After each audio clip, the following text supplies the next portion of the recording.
Satyam cassette industry Ahmedabad શિવમની રજૂઆત. Shivam cassette અને હસમુખભાઈ ભીમાણી સહ પ્રસ્તુત આ એ હાસ્યનું કૌભાંડ સાંભળતા મારા તમામ હાસ્યપ્રિય શ્રોતાઓનું હું નવશાદ કોટડિયા ભાવથી સ્વાગત કરું છું.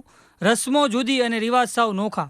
રસ્મો જુદી અને રિવાજ સાવ નોખા, મારે મન શબ્દો જ કંકુને ચોખા.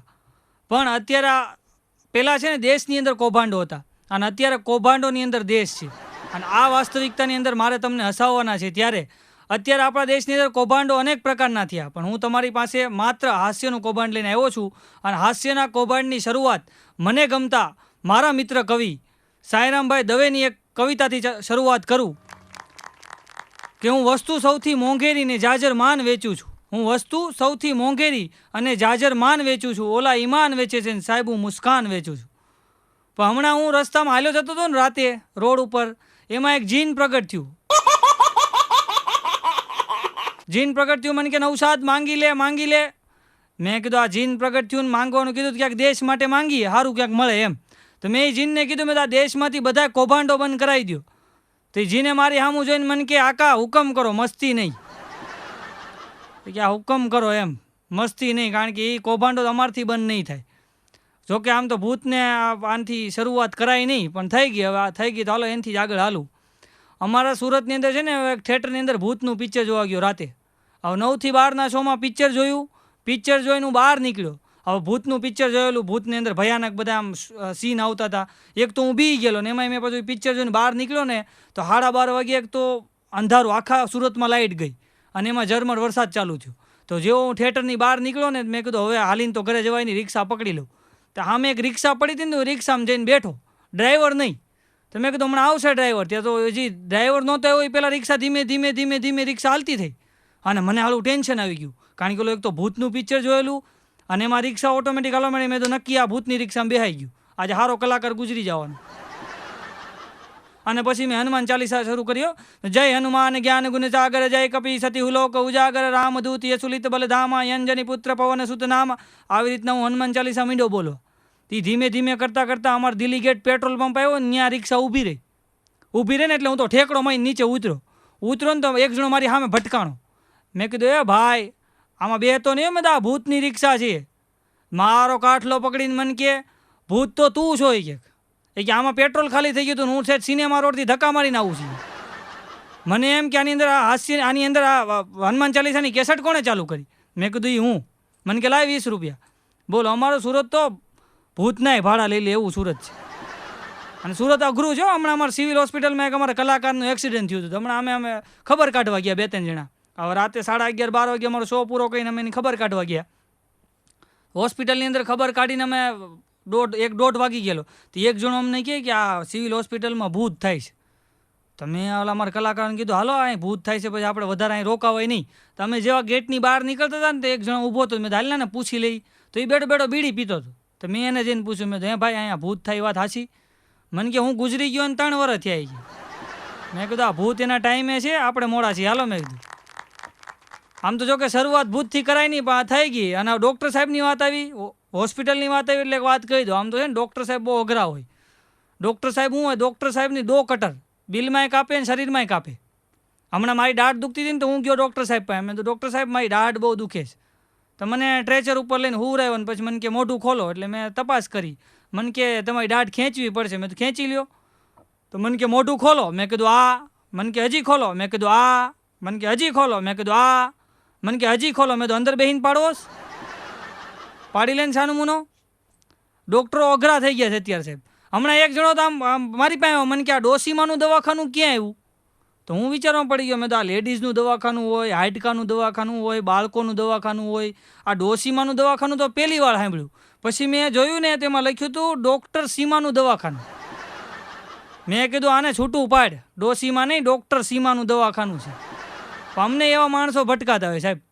હમણાં એક દવાખાનાની બહાર તો બોર્ડ માર્યું હતું કે જૂના કેસના 100 રૂપિયા, નવા કેસના 300 રૂપિયા. તે એક જણો ગયો એને આમ બોર્ડ વાંચ્યું કે જૂના કેસના 100 રૂપિયા, નવા કેસના 300 રૂપિયા. ડૉક્ટર સાહેબને શું ખબર પડે, અહીં ઘણા બધા આવતા હોય. એ તો કરી ગયો અંદર. ડૉક્ટર સાહેબને જઈને કે ડૉક્ટર સાહેબ, તો ડૉક્ટર સાહેબે પૂછ્યું કે નવો કેસ છે કે જૂનો કેસ? ઓલો કે સાહેબ જૂનો કેસ છે. ડૉક્ટર સાહેબ કે કાંઈ વાંધો નહીં, બેસો. બેહારીને કીધું 100 રૂપિયા આપો. 100 રૂપિયા લઈ લીધા. પછી ડૉક્ટર સાહેબે કીધું ગયા વખતે જે દવા લખી દીધી હતી ને એની ચાલુ રાખજો એ કે.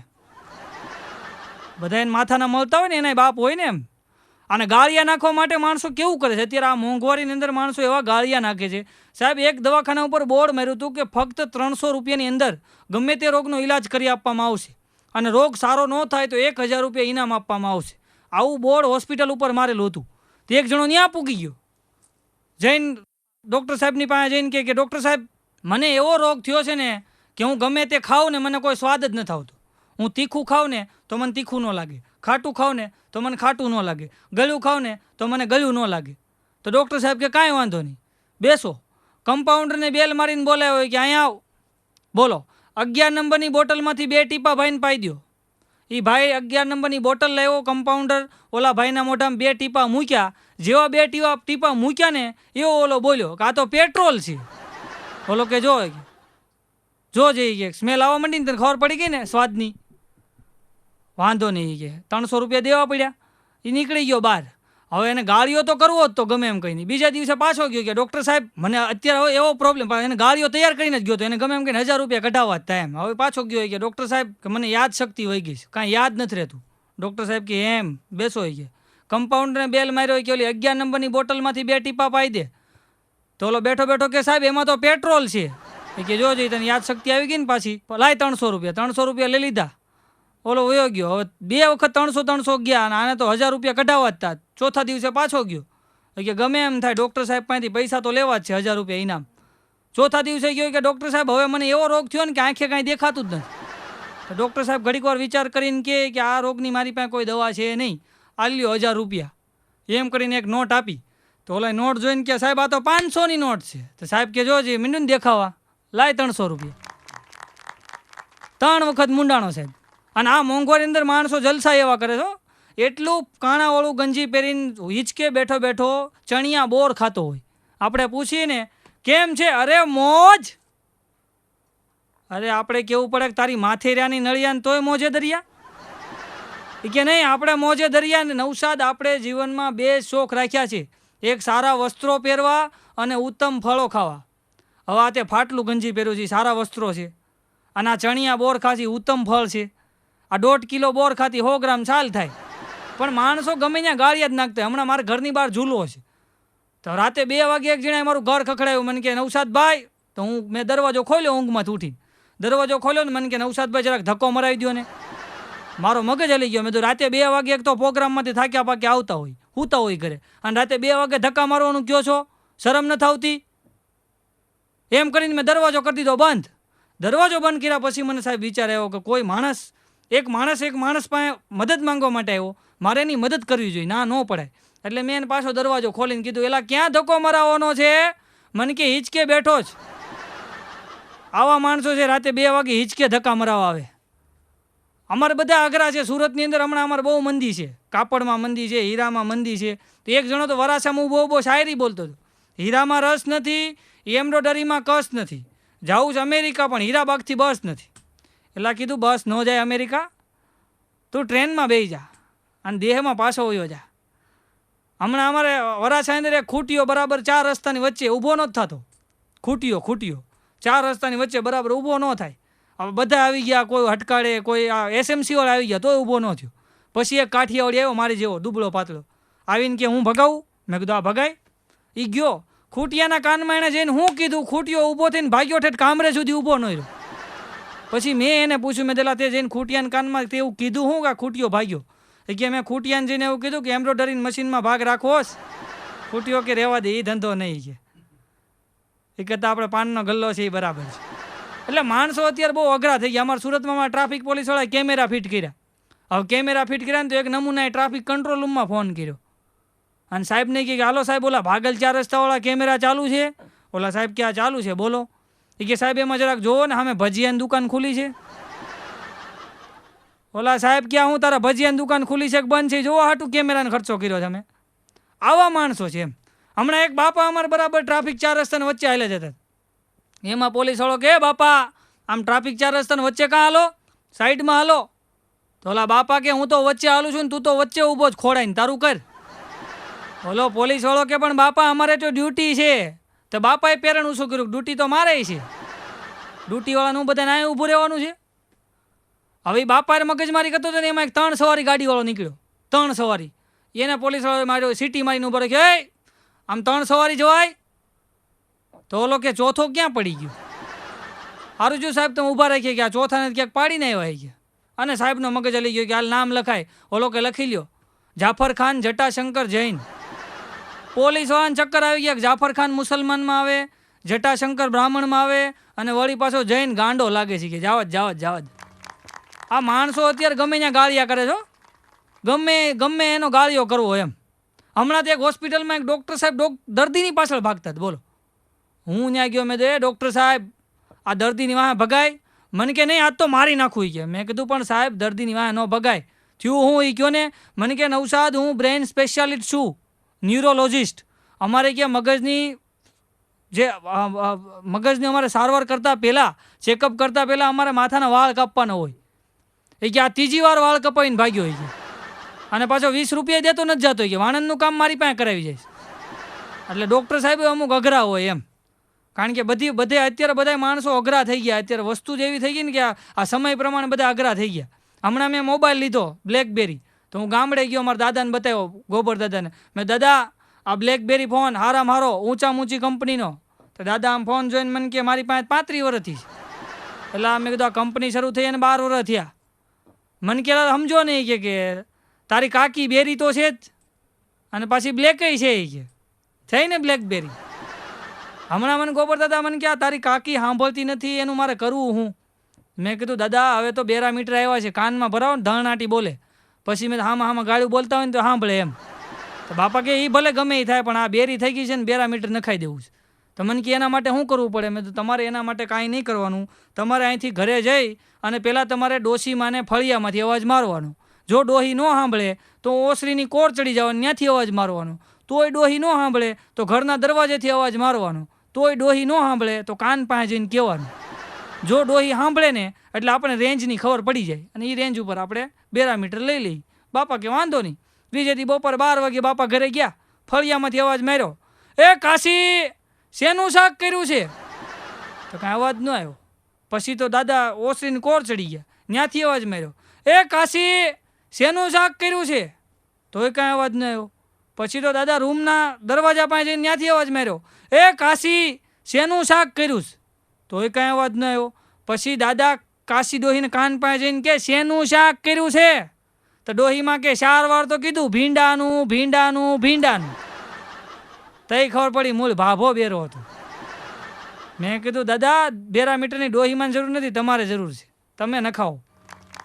અમારા ભાભા અઘરા છે, ગોબર દાદા અઘરા છે. હમણાં ગોબર દાદાને ડેન્ગ્યુ થઈ ગયો, ડેન્ગ્યુ. તો ગોબર દાદા દવાખાને તાવ આવ્યો ને તો બતાવવા ગયા. તો ડૉક્ટર સાહેબે પૂછ્યું કે દાદા શું ખાધું છે? તો ગોબર દાદા કે તું નહોતો 3 ધક્કા ખાધા છે. આવો હાજર જવાબ એમ આખા ગામને મૂંઝવે. એમાં ગોબર દાદાને 15 દિવસ ડાક્ટરે એડમિટ કર્યા હોસ્પિટલની અંદર. 15મા દિવસે ડૉક્ટર સાહેબે ગોબર દાદાને રજા આપી, ભેગો 35,000નો ચેક આપ્યો, બિલ. કે આ 35,000 રૂપિયાનું બિલ ભરતા જાઓ. તો ગોબર દાદા કે ચેક આપું તો હાલશે? તો ડૉક્ટર સાહેબ કે હાલશે. તો ગોબર દાદાએ 35,000નો ચેક આપ્યો ને ગોબર દાદા એવા ઘરે. બીજા દિવસે ડૉક્ટર સાહેબનો ફોન આવ્યો, દાદા ચેક રિટર્ન આવ્યો. તો ગોબર દાદા કે તાવે રિટર્ન આવ્યો, મારો ચેક રિટર્ન, તારો તાવ રિટર્ન, હરભર થઈ ગયું વાલાઈ કે. અને અમારા ગોબર દાદા એટલા બધા અઘરા છે ને. હમણાં એ મોબાઈલ લઈ આવ્યો આવડો મોટો. મેં કીધું દાદા આ સેમસંગનો છે? મને કે ના રામસંગનો છે. મેં દાદા લાવ્યા ક્યાંથી? મને કે 11 વાળી બસમાંથી. ભેગો થયો તો રામસંગ તો ખીચામાં ખેંચી લીધો. હવે દાદા મોબાઈલ લઈને મોબાઈલ વાળાની દુકાન રિચાર્જ કરાવવા ગયા. ઓલા મોબાઈલ વાળા જઈને કે 50 રૂપિયાનું બેલેન્સ નાખી દે. તો ઓલો રિચાર્જ વાળો કે દાદા 42 રૂપિયા આવશે. દાદા કે કાંઈ વાંધો નહીં, 8 રૂપિયાની બીડી આપી દે. એને એમ કે 8 રૂપિયા વધતા હશે એમ. છૂટાની આડ મારી રહી ને અત્યારે. હવે આ દાદા એક દી બીડી પીતા હતા. મેં દાદા આમાં ધુવાડા કેમ નથી નીકળતા? મને કે CNG બીડી છે. હવે અમારા ગોબર દાદા CNG તો બીડી પીવે, બોલો. અને મને પાછા ગોબર દાદા કે મને કે બીડી વાળો મંત્ર સંભળાય ને ઓલા બ્રાહ્મણ બોલે એવો હું સંભળાવું. મેં તો બીડી પત્રમ મુખમ ગૃહિત્વા, બીડી પત્રમ મુખમ ગૃહિત્વા અગ્નિ પ્રત્યાભ્યામસ્તુ ધુવાડે છે ગોટમ ગોટમ કેન્સર સમર્પયામી. મને કે તો હવે એક તમાકુનો મંત્ર સંભળાય. એટલે હું એને તમાકુનો મંત્ર, તમાલ પત્રમ હસ્તમ ગૃહિત્વા, તમાલપત્રમ હસ્તમ ગૃહીત્વા ચુનાર્પણમ અસ્તુ અંગૂઠાએ ઘુષ્ટમ ઘુષ્ટમ ઓષ્ટમ સમર્પયામિ. આ મંત્ર બોલીને તમે તમાકુ ખાઓ, જો ટેસ્ટ આવે. હવે કે મને કે તમે તમાકુનો બોલ્યો, બીડીનો મંત્ર બોલ્યો, તો ભજીયાનો ન બોલાય, કે ભજીયાને ખોટું ન લાગે. તો મેં વળી ભજીયાનો મંત્ર સંભળાયો. મેં ચાલો સંભળાવી દો. મેં કીધું તમારી મારી હારે બોલવો પડે હો. મને કે નહીં, હું નહીં બોલું, તું એકલો બોલ. મને કે તું મને બોલ ને તો મને મજા આવે. તો મેં વળી એને ભજીયાનો મંત્ર સંભળાયો. મેં તો લોટ ચણાનો પાણીમાં પલાળો, તાવડો મૂકો તેલ ઉકાળો, ડુંગળીને મેથી બટેટાને મરચા, રાતે તો સારા સવારે દેકારા. આ મંત્ર સંભળાવો મને કહેવાય ચટણીનો મંત્ર થોડો બાકી રહી જાય, કે હવે ભજીયાને ચટણી હોય ને, ચટણીનો મંત્ર સંભળાઈ દે. પછી મેં દાદાને ઊભી બજારે ચટણીનો મંત્ર સંભળાયો. આદુસ્ય મરચા લસણસ્ય લીંબુ ધાણા સજીરું મીઠું નાખી દેવું, પછી પાટલા પર લસોટમ લસોટમ એવમ પ્રકારે ચટણી ભવંતુ. આ મંત્ર તમે ક્યાંય સાંભળ્યો જ નહીં હોય. આ પહેલી વખત સંભળાયો મેં તમને મંત્ર. આ મંત્ર સંભળાયો. પણ ગોબર દાદા અમારા અઘરી આઈટમ તો છે જ, ખરા અઘરી આઈટમ. આવું ગોબર દાદા મને કે નવસાદ મને એક વસ્તુ સમજાતી નથી, કે આપણા ભારત દેશની ભાષાને માતૃભાષા કેમ આવે છે. મેં કીધું દાદા અહીંયા પિતાજીનું હાલતું નથી, એટલે માતૃભાષા કહેવામાં આવે છે. હમણાં 15મી ઓગસ્ટ હતી ને, તો હું ગોબર દાદા બે ગયા રાષ્ટ્રધ્વજ લેવા. તો મારી પહેલાં ગોબર દાદા દુકાનમાં ઘૂસી ગયા, અને ઓલાને જઈને કહે કે રાષ્ટ્રધ્વજ બતાવો, આ વખતે કલર સારો બતાવજો. એટલે કીધું આમાં કલર ન આવે, આનો કલર બદલે ને આખા દેશનો કલર ફરી જાય. આ 15મી ઓગસ્ટ આવી ને, હમણાં ગોબર દાદા મને કે આપણે 15મી ઓગસ્ટ છે, કે હાલો આમ ભાષણ સાંભળવા જઈએ નેતાનું. તો અમારે એક નેતા છે અમારા ગામમાં, હવે 15મી ઓગસ્ટના દિવસે ભાષણ કરતા હતા. હવે ભાષણ કેવું કરતા હતા ખબર છે? ભાઈઓ તથા બહેનો, આપણા દેશની અંદર અત્યારે ભ્રષ્ટાચાર બહુ વધી ગયો છે. હમણાં મેં એક જણાને બોર્ડ છાપવાનું કીધું છે કે ભ્રષ્ટાચાર કરવો નહીં, અને એક બીજું બોર્ડ છાપવા માટે આપ્યું છે કે લાંચ લેવી ગુનો છે, લાંચ દેવી ગુનો છે. અને આ મારે કોન્ટ્રાક્ટ આપવાનો છે 1 લાખ બોર્ડનો. તો જે કોઈને આ કોન્ટ્રાક્ટ લેવો હોય એ મને પર્સનલ મારી ઓફિસે મળજો. તો એક જણો મળવા ગયો, એ કે સાહેબ ઓલો કોન્ટ્રાક્ટ આપણે લેવો છે, લાંચ લેવી ગુનો છે, લાંચ દેવી ગુનો છે, રિશ્વત દેવી નહીં, રિશ્વત લેવી નહીં. તો સાહેબ કે વાંધો નહીં, 1 લાખ બોર્ડનો કોન્ટ્રાક્ટ તને આપ્યો, તું મને કેટલા આપીશ? એ કે શરૂઆત એણે કરી. બોલો, મેં કીધું રહેવા દો, આ બોર્ડ મારવાની કાંઈ જરૂર છે નહીં. એટલે માણસો અત્યારે બહુ અઘરા થઈ ગયા ને, એટલે અઘરા માણસો માટે અમારા રાજકોટના કવિ ગુલાબદાનભાઈ બારોટે બહુ સારી વાત લખી છે, કે અત્યારનો માણસ કેવો થયો ખબર છે સાહેબ? અત્યારનો માણસ હરીથી ડરે, પણ હરીથી ડરે નહીં. હરીથી ડરે તો હરી કાંઈ કરે નહીં. અત્યારનો માણસ છે ને હરીથી ડરે, પણ હરીથી ડરે નહીં. અત્યારનો માણસ દુશ્મનથી બીવે, ભગવાનથી નથી બીતો. અત્યારનો માણસ એવો છે કે મારી પાસે હસમુખભાઈ 50,000 રૂપિયા માંગતા હોય તો હું હસમુખભાઈની સામેથી નીકળીશ નહીં, હસમુખભાઈને ઘર પાસે નહીં નીકળું. કેમ કે એ મને ભાળશે ને તો મારી પાસે પૈસાની ઉઘરાણી કરશે. એ માણસ એટલો બધો બીતો હોય કે એની સામેથી ન નીકળે. પણ માણસ 20-20, 25-25, 50-50 વર્ષ સુધી ભગવાનના મંદિરે નથી જતો, અને તોય ત્યાંથી 2 ધડક નીકળે છે. એને એમ બીક નથી કે આ મારો અંદર મારો નાથ બેઠો છે, આ મને ક્યારેક ઠપકો આપશે, પણ એને ભગવાનની બીક નથી. એમ હરીથી ડરે, પણ હરીથી ડરે નહીં. હરીથી ડરે તો હરી કાંઈ કરે નહીં. જો ભગવાનથી બીવે ને તો દુશ્મન કાંઈ કરે નહીં. દુશ્મનની કોઈ તેવડ નથી. જો તમે ભગવાનથી બીતા હોય ને તો દુશ્મન તમારું કાંઈ બગાડી ન શકે સાહેબ. હરીથી ડરે, પણ હરીથી ડરે નહીં. હરીથી ડરે તો હરી કાંઈ કરે નહીં. કાયામાં કામને ધારણ કરે, પણ કામ કાંઈ કરે નહીં. કામ જો કાંઈક કરે તો કામ કાંઈ જડે નહીં. કાયામાં કામને ધારણ કરે, પણ કામ કાંઈ કરે નહીં. કામ જો કાંઈ કરે તો કામ કાંઈ જડે નહીં. 5 પૈસા થાય બેંકમાં જઈને મૂકી આવે. 5 પૈસા થાય તો બેંકમાં જઈને મૂકી આવે. આ બેંક ખાતું ખોલે, પણ બેંક ખાતું બોલે નહીં. તમારી પાસે 10 લાખ રૂપિયા હોય અને તમે બેંકમાં જઈને મૂકી આવો ને એમાંથી કોઈને 10,000 તમે આપો નહીં, તો એ તમારું બેંકનું ખાતું બોલ્યું ન કહેવાય સાહેબ. તમે કોકને 10,000નું દાન કરો ને, એ ઉપર ઈશ્વરના ચોપડે તમારી નોંધ થાય કે ફલાણા ભાઈએ 10,000 રૂપિયાનું દાન આપ્યું. એમ તમારી ત્યાં તમારું ખાતું પડે. પછી તમે અહીંથી જ્યારે તમે ત્યાં જાઓ ને, એટલે તમારું ખાતું ત્યાં હોય ને, એટલે તમને તરત મળી જાય જગ્યા. બેંક ખાતું ખોલે, પણ બેંક ખાતું બોલે નહીં. આ બેંક ખાતું બોલે નહીં તો ઉપર ખાતું મળે નહીં સાહેબ. અત્યારે માણસો લોક પર વિશ્વાસ, લોક પર કરે નહીં. અત્યારનો માણસ 30 રૂપિયાના તાળા ઉપર ભરોસો કરે છે, 30 વર્ષના માણસ ઉપર ભરોસો નથી કરતો. દાખલા તરીકે મારે અમદાવાદ જવું છે, મારી બાજુમાં છગનભાઈ રહે છે, તો હું છગનભાઈને કહેતો જાય ઘરનું ધ્યાન રાખજો. તો છગનભાઈ હું તાળાનું ધ્યાન રાખવાના છે, તમે એને ચાવી દેતા જાઓ. તાળાનું ધ્યાન થોડું રખાય. લોક પર વિશ્વાસ, લોક પર કરે નહીં. લોક પર કરે તો પરલોક બગડે નહીં. અત્યારનો માણસ જો લોકો ઉપર વિશ્વાસ કરે ને તો કોઈ દિવસ પરલોક બગડે નહીં સાહેબ. અને માણસ ઉપગ્રહ છોડે પણ પૂર્વગ્રહ છોડે નહીં. માણસ ઉપગ્રહ છોડે પણ પૂર્વગ્રહ છોડે નહીં. પૂર્વગ્રહ છોડે નહીં તો નવગ્રહ નડે નહીં. આ પૂર્વગ્રહ માણસ છોડી દે ને તો આ નવગ્રહ નડે નહીં. અજ્ઞાન ગુલાબદાન એકલો આચરે, સમજવા મથે પણ ટપો કાંઈ પડે નહીં. આ નથી સમજાણી બે વાત આજે અહીં મારે કરવી છે. હાસ્યના કૌભાંડ સાંભળતા તમામ દર્શક મિત્રો શ્રોતાઓને મારે આ વાત આજ કરવી છે કે નથી સમજાણી બે વાત. સારે સારું નરસે નરસું નજરો નજર દીઠું. સારે સારું નરસે નરસું નજરો નજર દીઠું. દૂધમાં હાવ હાકર નાખે ને છાશમાં નાખે મીઠું. આ શું કામ નહીં કહેવાનું? એક તો હથેળીમાં વાળની ને ગધેડાને ગાળની.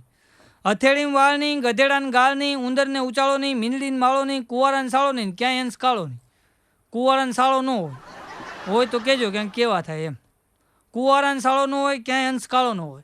કડી ઉપર તાળું નહીં, લાડુ ઉપર વાળું નહીં, કોટ ઉપર ચાલ નહીં, બખ્તર ઉપર ઢાલ નહીં, કેડામ પાન નહીં, ઘર જમાઈને માન નહીં. ઘર જમાવીને માન ન હોય. હવારના પોરમાં હાહરાની 4 વ્હીલને પોતું મારતો હોય. ડોલ પાણીની ભરી હોય, લુંગી પહેરી હોય, ફાટલું ગંજી પહેર્યું હોય, અને હવારના પોરમાં કાચ સાફ કરતો હોય. એની કોઈ વેલ્યુ ન હોય. ડુંગરા નરમ નહીં, ગુલ્ફી ગરમ નહીં, પાપીન ધરમ નહીં, દિગંબરને શરમ નહીં, ફળ ફૂલમાં ક્યાંય હાંધો નહીં, તમે તાળી પાડો તો વાંધો નહીં.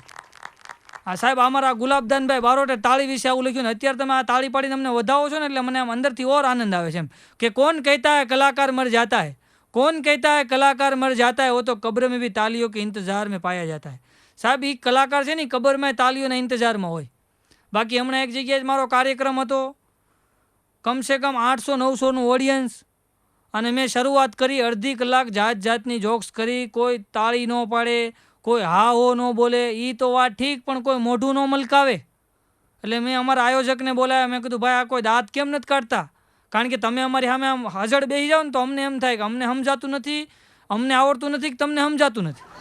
એટલે આમ તમે અમારી સામે ખખડતા હોય ને તો અમને ખબર પડે કે દૂધ દોણામાં જાય છે એમ, ને કોલું હેઠું જતું હોય ને એવું લાગે. તો મેં અમારા આયોજકને કીધું, મેં તો આ કોઈ દાંત કેમ નથી કાઢતા, કોઈ બોલતા નથી. મને કે તમે ચાલુ રાખો. મેં તો પણ આમાં કેમ ચાલુ રાખવું? આ લોકો કોઈ હસતા નથી, દાંત નથી કાઢતા, બોલતા નથી, આમાં મારે ચાલુ કેમ રાખવું? ત્યારે મને એ આયોજકે કીધું, મને કે તમે નૌશાદભાઈ ચાલુ રાખો, આ બેરા મૂંગાની સ્કૂલ છે. તો મેં કીધું મને હું કામ અહીં ધક્કો ખોરાયો? મને કીધું તો આનામાં ન સમજાય દે મારે એટલું બધું ગળું તાણવું. અને માણસો અનેક પ્રકારના અમને મળ્યો. હમણાં એક જણો પ્રોગ્રામમાં મારી પાસે મને કે નૌશાદભાઈ તમને શરદી થાય? મેં કીધું ના. મને કે નાક હોય તો થાય ને. લે હમણાં એક જણો આવ્યો, મને કે નૌશાદભાઈ તમારું નામ નૌશાદ અટક કોટડિયા, તમે શેમાં આવો? મેં કીધું પૈસા દે 4 વ્હીલમાં આવું, નકર હાલીને આવું. આવું ન દે ન આવું. મેં લુખા. હમણાં એક જણો મારી પાસે મને કે નૌશાદભાઈ મારી ઘરવાળી રોજ મારી પાસે 500 રૂપિયા માંગે. આનું મારે કરવું હું? મને કે મારી ઘરવાળી રોજ મારી પાસે 500 રૂપિયા માંગે, આનું મારે શું કરવું? મેં તો પણ તારી ઘરવાળી 500 રૂપિયાનું કરે હું? મને કીધું હું દઉં તો ખબર પડે. લે આપણે દેતા જ નથી. આવા માણસો. હમણાં એક જણો આવ્યો, મને કે નૌશાદભાઈ તમે પ્રોગ્રામમાં પતિ પત્નીની વાતો બહુ કરો છો, છોકરાની વાતો બહુ કરો છો, ડોહા ડોહ્યુની વાતો બહુ કરો છો, તમે વાંઢાની વાત કેમ નથી કરતા? કારણ કે પોતે વાંઢો હતો 35 વર્ષ. પછી મને કે તમારે વાંઢાની વાત કરવી જોઈએ. મેં કીધું ભાઈ વાંઢાની વાત અમે ન કરી, કારણ કે વાંઢાને ઘરે જઈને તો એ ચૂલા ઉપર હાવણી મૂકીને બેઠો હોય, એટલે અમે એની વાત ન કરીએ એમ. ત્યાં બીજો આવ્યો, મને કે નૌશાદભાઈ મારા લગ્ન થયા ને એને 15 દિવસ થયા છે. 15 દિવસ થયા મારા લગ્ન થયા એને મારી ઘરવાળી ભાગી ગઈ. તો મેં કીધું તું બરાબર સાચવતો નહીં હો. મને કે હોય કાંઈ હગી બેનની જેમ સાચવતો. મેં તો વહી જ જાય ને બેનની જેમ સાચવે. અમુક માણસો ભૂકા કાઢી નાખ્યા મળે છે. મને કે નૌશાદભાઈ તમારો મોબાઈલ નંબર આપો. મેં તો લખી લ્યો 7777901100. હમણાં એક જણો મારી પાસે મને કે નૌશાદભાઈ તમારો મોબાઈલ નંબર આપો. મેં તો લખી લ્યો 7777901100. તેણે મોબાઈલ કાઢ્યો. મને કે ફરી વખત બોલો. મેં કીધું લખી લ્યો 7777901100.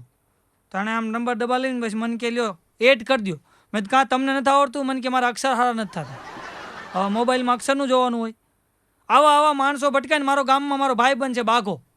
આ બાઘો છે ને એટલો અઘરો છે બાઘો અમારે, કે બાઘો સવારના પોરમાં 7 વાગે ઘરેથી નીકળે, રાતે 7 વાગે ઘરે આવે ને તો 12 જણાનું ઉલ્લું બનાવીને આવે. આવો અઘરો અમારો ભાઈબંધ છે. એ બાઘાને મેં કીધું હાલ બાઘા ક્યાંક કામ ધંધો કરીએ. તો બાઘો મને કે આપણે શું કરીએ? મેં તું ક્યાંક તો કરીએ. તો બાઘો સવારના પોરમાં પેપર વાંચતો, તેમાં જાહેરાત જોઈ ગયો. જાહેરાત હતી પેપરની અંદર, કે સેલ્સમેનની જરૂર છે, સેલ્સમેનની. તો બાઘો મને કે હાલ આપણે બે જઈએ. તો હું ને બાઘો બે અહીંયા ગયા. બાઘો જઈને કહે કે ભાઈ તમારે કે માણસ જોઈએ છે? તો ઓલો દુકાનવાળો કે હા માણસ જોઈએ છે. તો આ બાઘાને સામું જોઈને ઓલો દુકાનવાળો કે ભાઈ અમારે તો ભણેલો ગણેલો માણસ હોય ને એવો જોઈએ છે.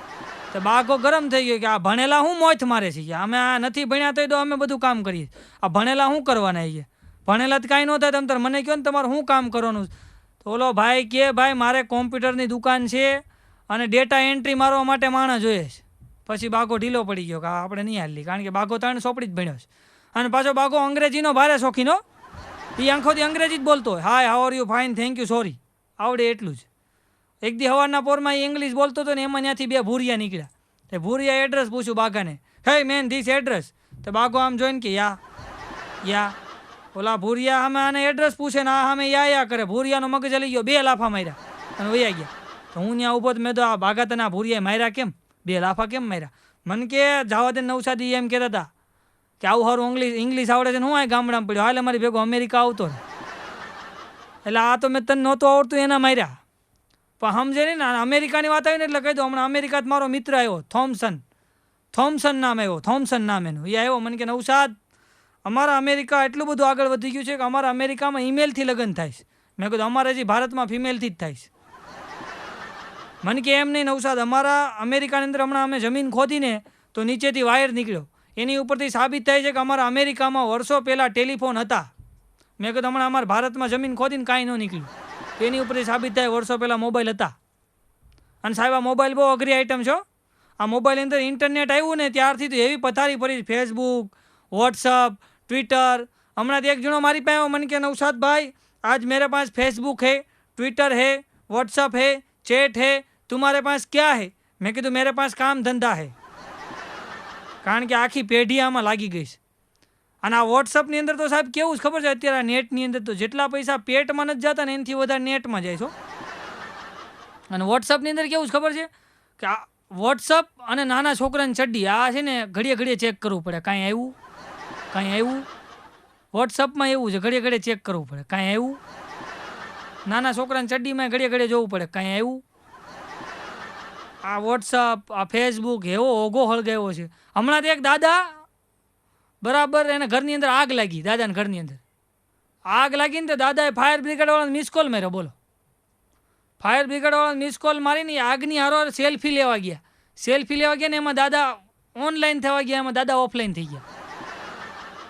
એટલે આ કીધું રહેવા દો. અને હમણાં એક જણો નદીમાં ડૂબતો હતો, આ સત્ય ઘટના, તાપી નદીમાં એક જણો ડૂબતો હતો તો ત્યાં એને બચાવવાની જગ્યાએ એને બધા ફોટા પાડતા. બોલો, ઓલો બચી શકે એમ હતો પણ એને બધા અંતિમ ફોટા પાડતા હતા. ફટાફટ વોટ્સઅપ પર આમ રિલીઝ કરી દઈએ એમ.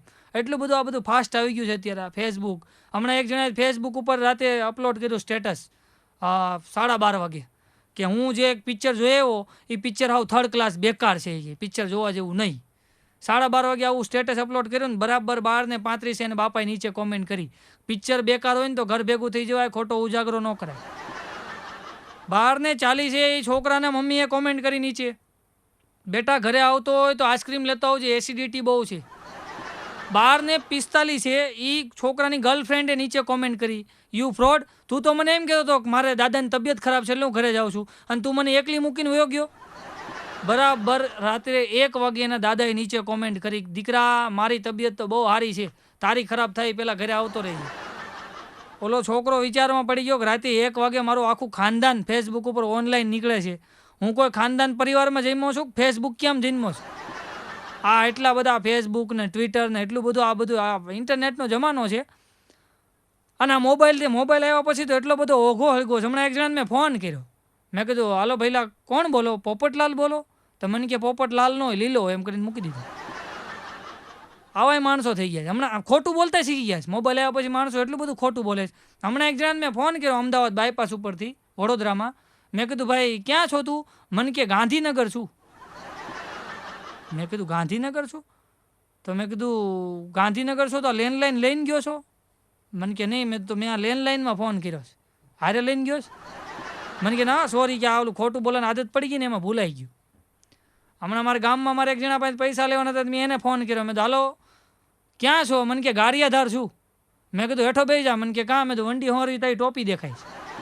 વંડીની ઓલી બાજુ ઊભો હોય બોલો, અને આપણને ક્યાં ગાંધીનગર છું ને ગારિયાધાર છું ને. માણસો ખોટું બોલતા શીખી ગયા. એટલું બધું આ જમાનો અત્યારે આગળ વધતો જાય સાહેબ.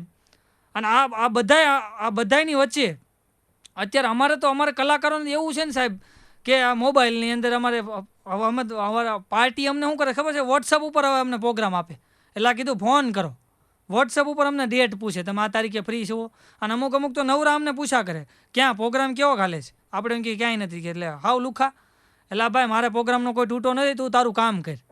આ માણસો એટલા બધા અઘરા થઈ ગયા છે ને. હમણાં ગોબર દાદા છે ને એ સવારના પોરમાં બરાબર આમ ફોન રાખેલો અને કૃષ્ણ ભગવાનની મૂર્તિ સામે ગોબર દાદા કે હે કાળિયા ઠાકર, હે દીનાનાથ, હે જગતના પાલનહાર. તે કેટલા કામ કર્યા, નરસિંહ મહેતાના 52 કામ કર્યા. તો આમાં મને 250 રૂપિયાનું બેલેન્સ નહીં પુરાવી દે. ઓલો ભગવાન કે હું આ બેલેન્સ પૂરા હટું તારો અવતાર લઉં. તો પછી ભગવાનના અવતારે કેવા થાય, વોડાફોન અવતાર, એરટેલ અવતાર, યુનિનોર અવતાર, ટાટા અવતાર. પણ સાહેબ અત્યારની એક વાસ્તવિકતા છે કે અત્યારના માણસને સાહેબ વોડાફોનના ટાવર ઉપર ભરોસો છે, પણ પરમાત્માના પાવર ઉપર ભરોસો નથી સાહેબ. અત્યારનો માણસ છે ને ભગવાન ઉપર જરા કંઈ ભરોસો નથી એમ. પછી ક્યારે ફટાકીઓ ફૂટી જાય ને એનું ખબર નથી રહેતી એમ. એટલે સત્કર્મ કરી લેવું એમ. બાકી હમણાં અમારા ગોબર દાદા ગંગામાં સ્નાન કરવા ગયા હતા. તો મને પૂછતા મને કે નવસાદ ગંગામાં સ્નાન કરીએ તો મોઢું કઈ બાજુ રખાય. મેં કીધું થેલા પડ્યા હોય એ બાજુ. નકર ઠેઠ હરિદ્વારથી લુંગી પહેરીને ઘરે આવવાનું થાય ભાઈ. મને કે એમાં બરાબર ગોબર દાદા ગંગામાં સ્નાન કરતા હતા. એમાં બાજુમાં એક દાદા બીજા દિલ્હીવાળા સ્નાન કરતા હતા. તો ગોબર દાદા એ દાદાને પૂછ્યું કે દાદા तुम्हारा गाँव कौन सा? तो बोला दादा के दिल्ली के पास आगरा. तो ये दादाએ ગોબર દાદાને પૂછ્યું तुम्हारा गाँव? એ કે રાજકોટ કે પાસ બાબરા. એને હામું કાઢ્યું બોલો. ગંગા નદીની વાત આવી એટલે મને એક વાત યાદ આવે સાહેબ કે બરાબર પાર્વતીજીએ ભોળાનાથને પૂછ્યું કે તમે આ બધા માણસોને એવું વરદાન આપ્યું છે કે ગંગામાં સ્નાન કરે એટલે એના પાપ ધોવાઈ જાય. ભોળાનાથ કે હા એ વાત સાચી છે, મેં એવું વરદાન આ લોકોને આપ્યું છે. તો એ પાર્વતીજીએ કીધું કે તમને કાંઈ ખબર જ નથી પડતી. તમને ખબર છે આ માણસોની જાત કેટલી હોશિયાર છે, આ રોજ પાપ કરશે ને રોજ ગંગામાં ડૂબકી મારી આવશે. અને ત્યારે ભોળાનાથે કીધું કે નહીં દેવી એવું નથી, તમારે જોવું છે તો હાલો. એમ કરીને ભોળાનાથ વાત બહુ મોટી છે અને મને બહુ ગમે છે એટલે ટૂંકમાં બતાવું. ભોળાનાથ અને પાર્વતી દેવી બે હરકી પેઢી ઉપર આવ્યા. હરકી પેઢી ઉપર ઉતરી અને ભોળાનાથે પાર્વતીજીને કીધું કે તમે ઊભા રહો. અને એ હરકી પેઢી ઉપર આગળ જઈને ભોળાનાથે કિચડમાં ઓળો ખાડો કર્યો અને ભોળાનાથે બ્રાહ્મણનું રૂપ ધારણ કર્યું અને એ ખાડા અંદર ઉતરી ગયા બ્રાહ્મણનો વેશ ધારણ કરીને.